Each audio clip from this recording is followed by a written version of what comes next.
amesema nabii katika hadithi. Nabii anasema hivi, ana aktharul anbiya'i tab'an yawm al-qiyama, kwamba mimi nabii nitafuatwa kwa wingi sana kuliko mitume wote siku ya kiyama. Wa ana awwalu man yaqra'u baba al-janna, na mimi ndo wa mwanzo nitakayebisha hodi katika mlango wa pepo. Sasa Allahu akbar, sasa wewe usimswalie mtume ndo uende unapobisha hodi kama utaingia. Oh bwana, sisi watu tunamswalia mtume kimoyo moyo.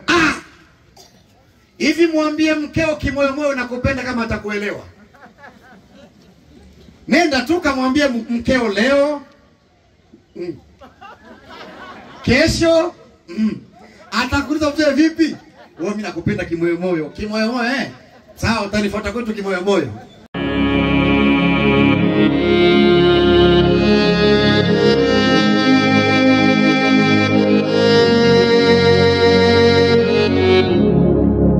Shalba TV, furaha yako ndiyo fahari yetu. Alhamdulillahi alqa'il walladhina jahadu fina lanahdiyanahum sublana wa inna Allaha lama'al muhsinin. Ashhadu an la ilaha illa Allah ملك فحكم فعدل قدر الأمور من الأدل فالحكمة لم يفعل والحكمة فعل لا يسأل عما يفعل وكل من عده مسؤول. وأشهد أن سيدنا وعظيمنا محمد صلى الله عليه وسلم المرفوع ذكره في التوراة والإنجيل وكذلك في الزبور، المزمل بالفضيلة والمدثر بالطهر والعفاف والمبرأ من الشرور. إذا تكلم وسامعوه وإذا عمل قلده تابعوه بالإخلاص وليس من أجل الظهور. اللهم صل وسلم وبارك على هذا النبي الأمين ورسول سيد سند العظيم ذي القلب الرحيم سيدنا محمد صلى الله عليه وسلم. أما بعد، ndugu zanguni katika iman, baada ya kumshukuru Allah subhanahu wa ta'ala na kuzitaka ziada ya rehema na amani kwa bwana wa viumbe, naye si mwingine bali ni mtume Muhammad. Tumswalie mtume, tumswalie mtume. Katika kumswalia mtume usilete ujanja, kwa sababu hili linaweza kukuponza. Maana sote tunajidai ni vipenzi wa mtume Muhammad. Kwanza tukianzia kumpenda Mola wetu, kadhalika tunampenda mtume. Kama nafsi zetu zinakiri hivyo, ni lazima tumswalie mtume Muhammad sallallahu alayhi wasallam, kwa sababu usipofanya hivyo ili jambo linaweza likakupeleka motoni la kukosa tu kumswalia mtume. Mama Aisha radhiallahu anha, siku moja Mama Aisha alikuwa anashona vazi la mume wake Muhammad sallallahu alayhi wasallam. Siku ile Mama Aisha akachukua sindano, akakagua mavazi ya mume wake, akagundua kuna vazi moja la mtume limechanika. Ilibidi alirekebishe. Ilikuwa ni usiku. Mama Aisha alipokuwa anashona hilo vazi, taa kikaisha mafuta hadi kuzima. taa kilipozima, mama Aisha katika kuchomeka sindano kuchomoa ikadondoka. Sindano ilipodondoka chini, mama Aisha akawa anaitafuta sindano kwenye kiza kinene, hakuiona. Akabaki katika kusubiri, kwa sababu taa kimezima, sindano imedondoka, ametafuta hajaipata, akawa mwenye subra. Ghafla akaja mume wake Mtume Muhammad sallallahu alayhi wasallam. Alipokuja Mtume akasimama mlangoni. Aliposimama mlangoni Mtume Muhammad, kitendo cha yeye kusimama mlangoni, mama Aisha akaona sindano dogo iliyodondoka chini. Alipoiona sindano akamtazama mume wake. Si unajua tena kimahaba, kama mume wako amefanya jambo surprise kidogo, lazima utamtazama, jicho linafumba alifumbi, linaona kama alioni, moyo unapiga kasi kama basi la mwendo kasi. Sasa mama Aisha akamuuliza Mtume, ni kitu gani kinachofaa, yani kinachopelekea wewe ung'ae kiasi hicho? Mtume akamuuliza, kuna nini? Kwamba mimi nilikuwa na shona vazi lako, taa kikazima, sindano ikadondoka chini, nimeitafuta sijaiona. Uliposimama mlangoni wewe, mimi nimeona sindano kutokana na nuru inayotoka usoni kwako. Allahu akbar. Mtume akasema, alwailu alladhi lam yarani yawma alqiyama. Jibu lake hili sasa, ole wao wale ambao hawatoniona mimi siku ya kiyama. Mama Aisha akamuuliza, fama alladhi lam yaraka ya Rasulullah, hivi ni watu gani ambao hawatokuona siku ya kiyama ewe Mtume wa Allah? Mtume akasema, albakhilu lam yarani yawma alqiyama, mabakhili hawatoniona siku ya kiyama. Mama Aisha akamuuliza tena, faman albakhilu ya Rasulullah, mabakhili ni akina nani ambao hawatokuona siku ya kiyama? Bakhili huyu. Mtume akasema, albakhilu alladhi idha dhukirta indahu wa lam yusalli alayya. Bakhili ni yule ambaye mimi Mtume natajwa mbele yake na yeye ameshindwa kuniswalia. Tumswalie Mtume. Yeyote atakayelisikia jina la Mtume Muhammad linatajwa mbele yake na yeye anayo masikio, amesikia na akaacha kumswalia Mtume, huyu ni bakhili, na siku ya kiyama hatomuona Mtume. Furaha iliyoje kwa wale ambao Allah atawapa nafasi ya kumuona Mtume Muhammad. Na hili swala la kumuona Mtume linang'ang'aniwa na kila kiumbe. Sio siri, kuna watu wanafanya ibada usiku kwa lengo la kumuona Mtume, na kweli wanafanikiwa kumuona Mtume Muhammad. Nabii sallallahu alayhi wasallam anasema, yeyote atakayeniona usiku faqad raani haqa, huyo kweli ameniona. Kwa sababu shaitani ibilisi hana uwezo wa kukopi sura yangu mimi. Hapa ndio nafasi tupo. Ibilisi hana uwezo, hana nguvu ya kukopi sura ya Mtume Muhammad, lakini ibilisi anaweza kukopi sura ya mume wako. Tuelewane, maana mume wako hana hadhi alionayo Mtume Muhammad. Ibilisi anaweza akakopi sura ya mume wako. Umelala usiku ukamuota mume wako ndotoni, mnafanya mambo ya ajabu. alafu umeamka unamwambia mume wangu leo nimekuota mume, unakuja mumeo, ibilisi huyo. Na maulama wanasema mwanamke yeyote atakayeota ndoto anafanya mapenzi, iwe anafanya na mumewe kwenye ndoto umemuota mumeo ndo mnafanya hivyo, ukamka asubuhi ukajiona umechafuka kimbia bafuni ukaoge janaba, umeingiliwa na jini usiku.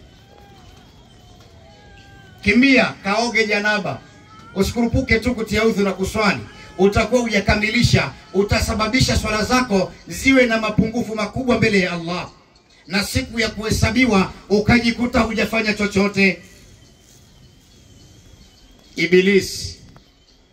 Ibilisi anaweza akabadilika akawa simu yako. Ibilisi, wewe unafikiri unashika simu, kumbe umemshika ibilisi. Cha ajabu watu hawaelewi haya. Nataka nikupeni mifano tu.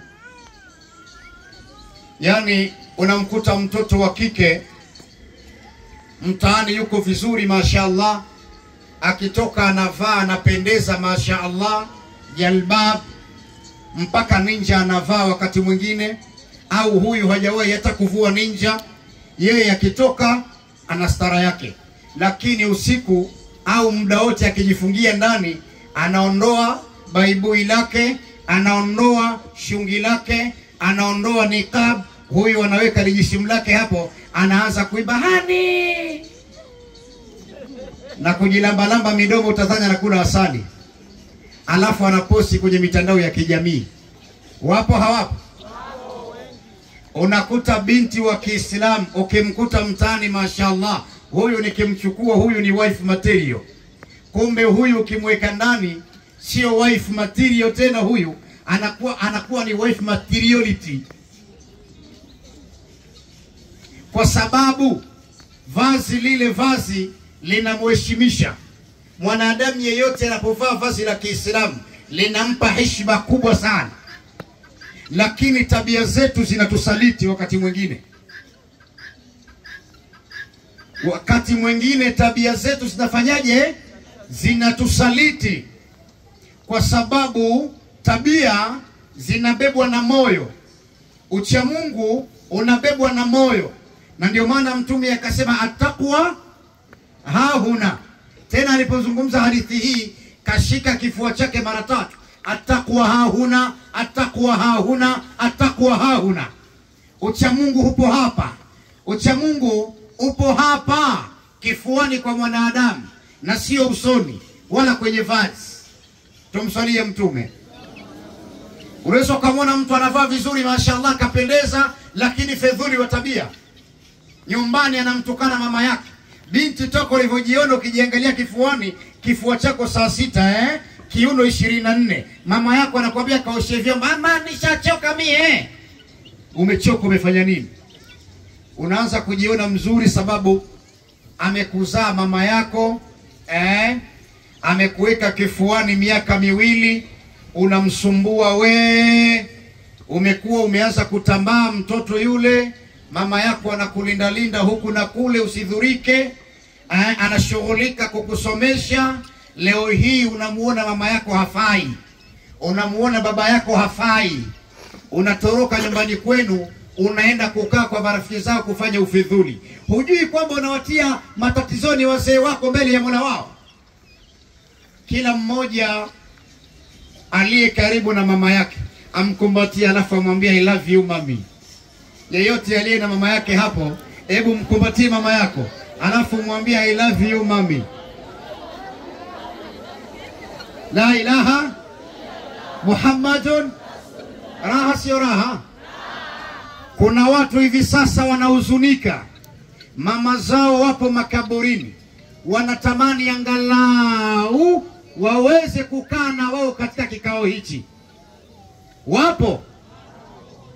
Hivyo basi, kama mama yako bado yu hai, acha kumchezea.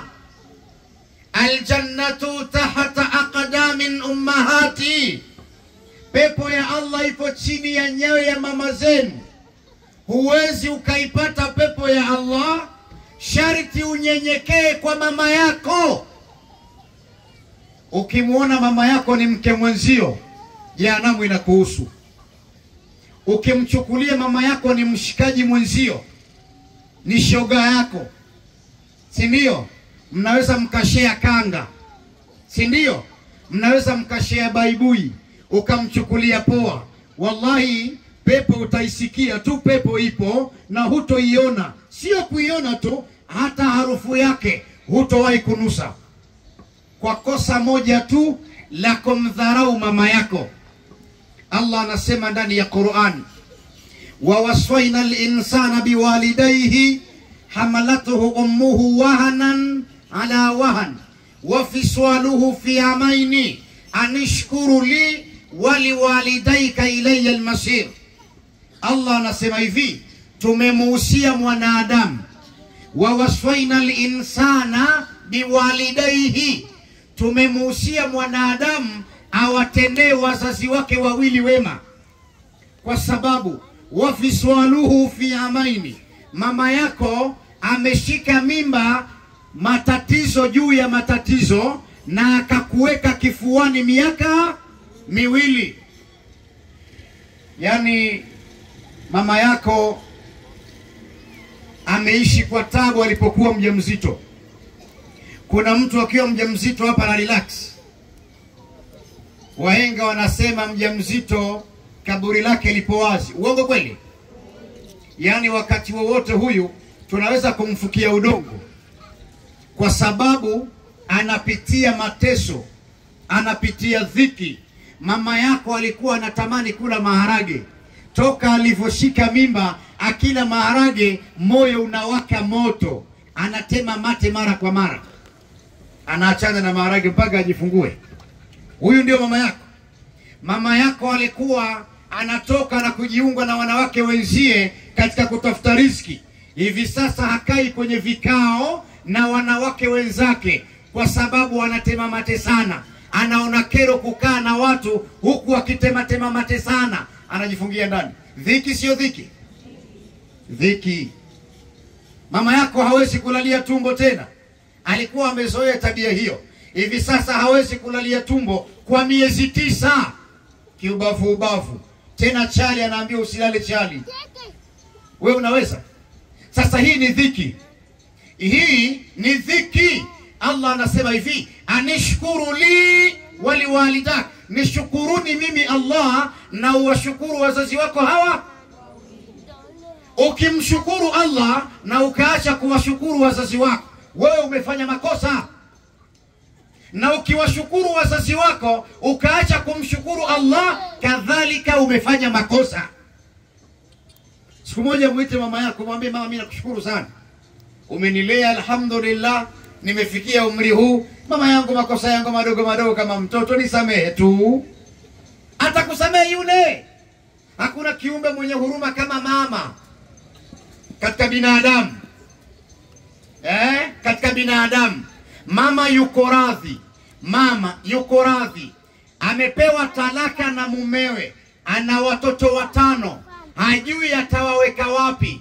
Mama kwa mapenzi na huruma alonao amewachukua watoto wake 5 na talaka yake, anaenda hajui atakawa popote kule, anakwenda tu ili mradi wafike utakaoenda. Akipata chakula alhamdulillah, asipopata alhamdulillah.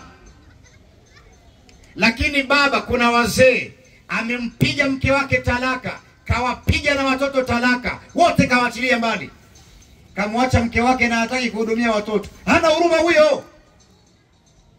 Lakini mama anasema mimi hata siolewi tena, atakaye nipenda nani na watoto hawa? Huruma huo. Alikuwa na haki yeye pia awaache, ni baba yake huyo. Alikuwa na haki ya waache. Utajua utawapeleka wapi mwenyewe. Umeniacha mimi? Sikuja nao hawa. Nilikuja kwanza bikira mimi, nirudishe bikira yangu halafu. Lakini kwa huruma na mapenzi walizokuwa nazo akina mama, wana struggle na watoto huku wakitafuta radhi za Allah subhanahu wa ta'ala.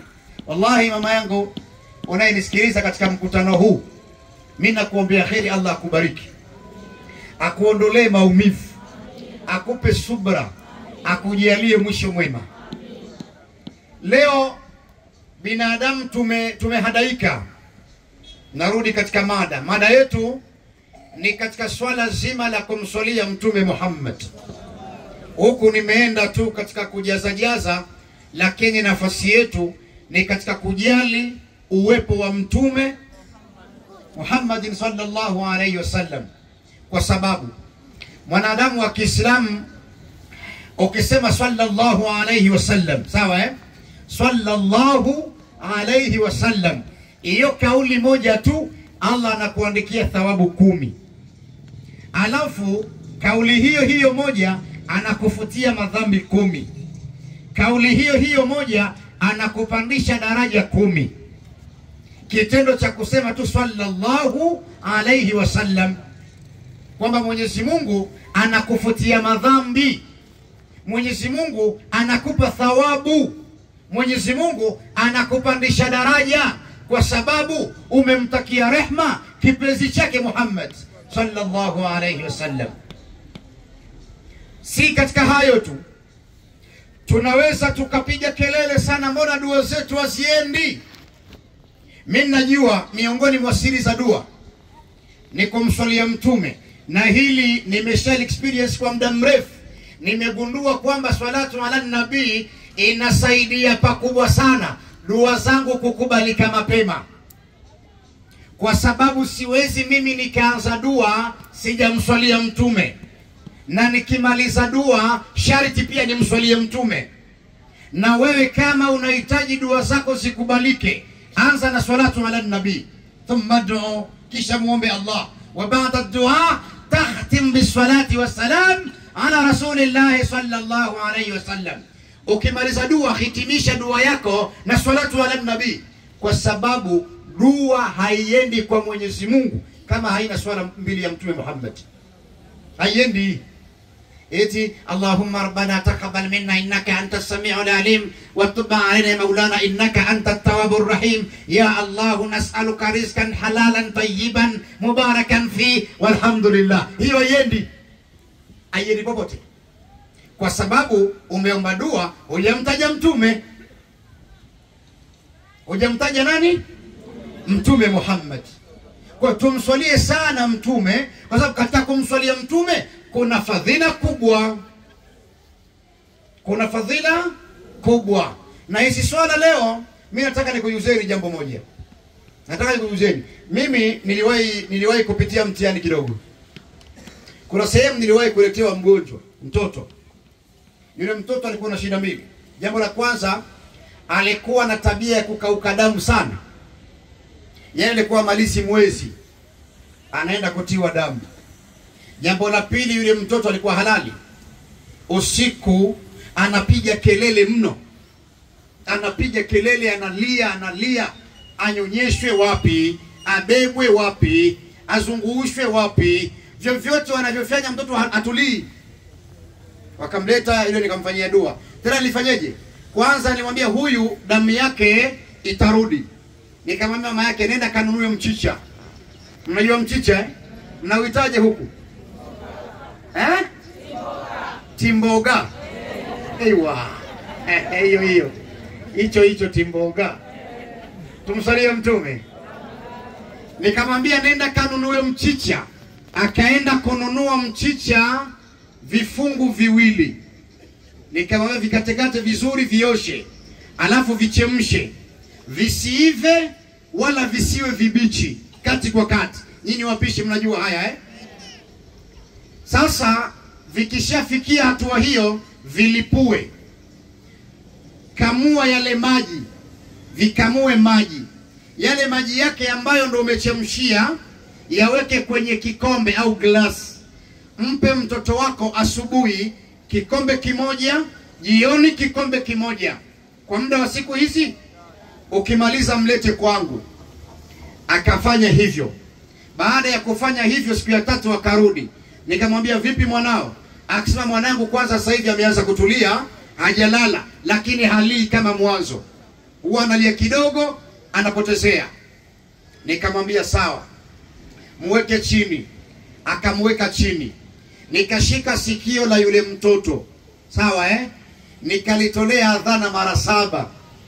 Baada ya kutoa adhana mara 7, nikamswalia nabii. nikamswalia nabii mara 313.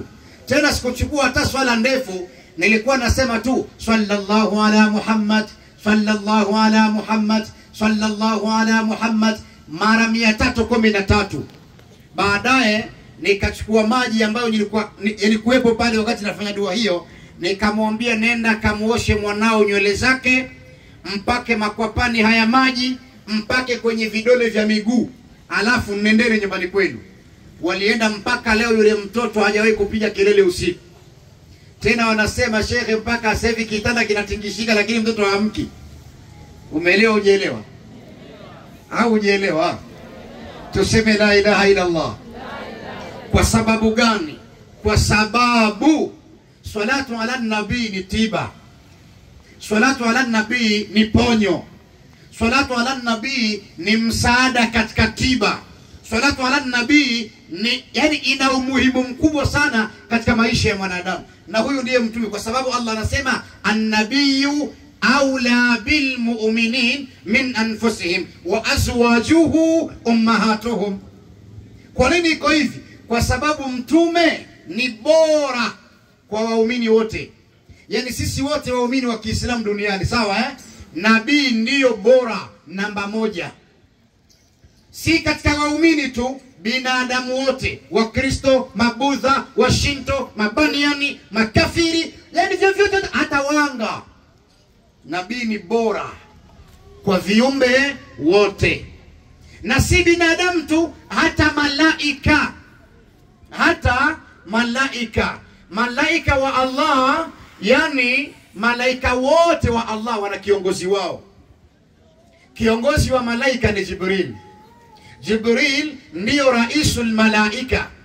Jibril ndo raisi wa malaika wote. Malaika wote ni wako chini ya Jibril kidaraja, kwa sababu Allah kamuumba Jibril kuwa bora kuliko malaika wengine. Sawa? Sasa Mtume sallallahu alayhi wasallam anasema hivi, hakika kila nabii ana mawaziri wake hawa wawili, mawaziri wa mbinguni na wa duniani. Wa amma waziraya fi samai, ama mimi mtume mawaziri wangu wa mbinguni ni Jibril wa Mikail. Yani nabii ni raisi na waziri wake ni Jibrilu na Mikail. Nabii akienda mbinguni anashauriana habari za huko na Jibrilu na Mikail. Wa waziraya fil ardi, na mawaziri wangu ardhini ni Abu Bakar wa Umar. Mawaziri wangu wawili duniani ni Abu Bakari na Umar. Nikiwa duniani mimi nabii nashauriana habari za vita na mapanga na Abu Bakari na Umar. Na ni kweli nabii alipoenda mbinguni aliyekuja kumpokea ni nani? Jibril. Jibril alikuja na Buraq, mnyama ambaye pale ambapo jicho lake linapoishia kutazama ndo mguu wake unakanyaga hapo. Ana spidi ya ajabu. Buraq ni mnyama aliopanda mtume katika safari ya Isra wal Mi'raj, in capital letters, katika safari ya mbinguni. Tumsalie mtume, tumsalie mtume. Alienda na nabii walipofika Baitul Muqaddas, katika swala zima la kuswalisha, mtume aliwaswalisha mitume wote na Jibrilu akaswalishwa na mtume. Habari ni pana eh? Akaswalishwa na mtume. Walipoondoka pale, walipoenda baada ya mbingu ya 7, mbingu ya kwanza, mbingu ya pili, mbingu ya 3, mbingu ya 4, ya 5 na 6, walipovuka mbingu ya 7 wakafika sehemu panaitwa Sidratul Muntaha. Pale ni ukomo, pana mti unaitwa mkunazi. Mti huo jani lake moja linaweza kufunika dunia zima. Walipofika pale, Jibril akamwambia mtume, taqaddam, taqaddam, wewe mtume endelea, sisi huko hatuendi. Mtasema oh, hii kauli ipo ndani ya Barzanji, Barzanji katunga maulidi. Sawa, twende ndani ya Qur'an. katika surati Swafat Allah anasemaje?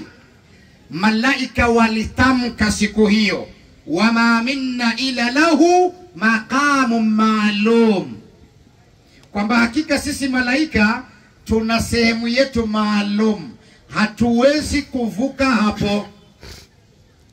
Wa inna nahnu swafun, hapa sisi uwaga tunapiga safu, tunajipanga safu, hatuvuki.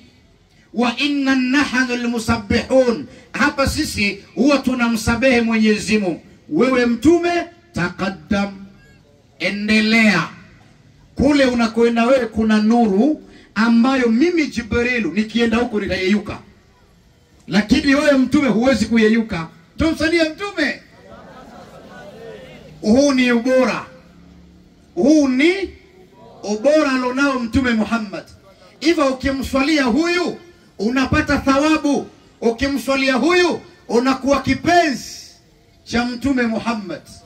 Na ukiwa kipenzi cha mtume, tambua, amesema nabii katika hadithi, nabii anasema hivi, ana aktharul anbiya'i tab'an yawm al-qiyama, kwamba mimi nabii nitafuatwa kwa wingi sana kuliko mitume wote siku ya kiyama.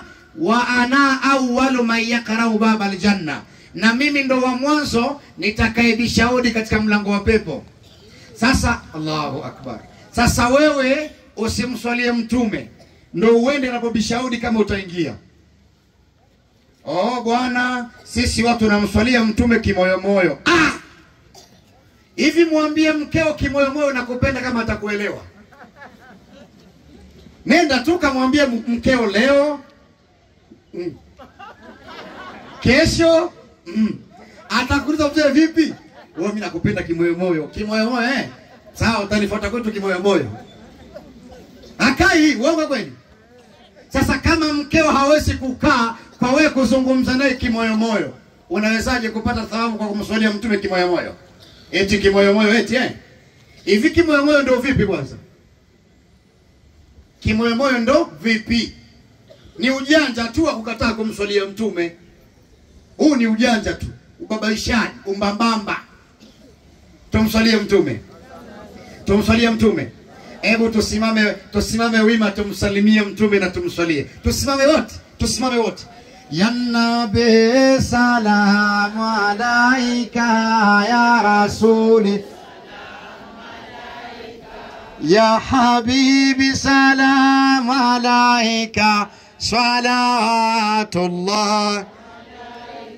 Ya Nabi salamu alaika ya Rasuli salamu alaika ya Habibi salamu alaika salatullahi alaika. Ya Nabi salamu alaika ya Rasuli salamu alaika ya Habibi salamu alaika salatullah.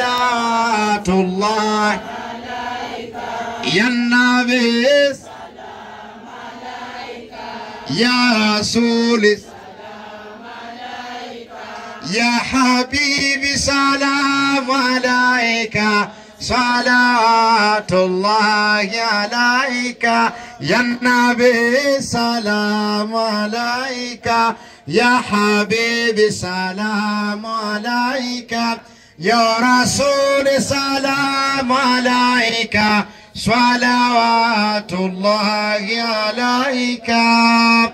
Inna Allaha wa malaikatahu yusalluna ala nabi ya ayyuhalladhina amanu sallu alayhi wa sallimu taslima. Allahumma salli ala Muhammad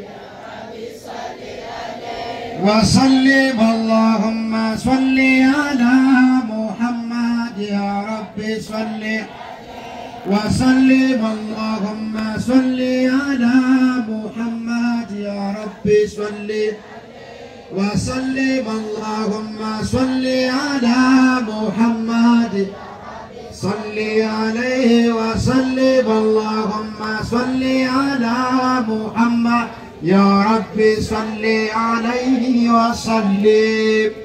Sallallahu ala Muhammad sallallahu ala Muhammad, sallallahu ala Muhammad, sallallahu ala Muhammadin. Inshallah, kaeni chini, kaeni chini. Hichi kikao chetu tayari Nabii sallallahu alayhi wasallam kapata haki yake, na sisi tunamuomba Allah kwa kule kumswalia kwetu mtume na kumsalimia katika viwanja hivi, kila yule aliye na jambo lake lolote jioni ya leo liondoke katika mwili wake, katika maisha yake. Tuseme tena amin. Tuseme tena amin. Inshallah tunaingia katika dua.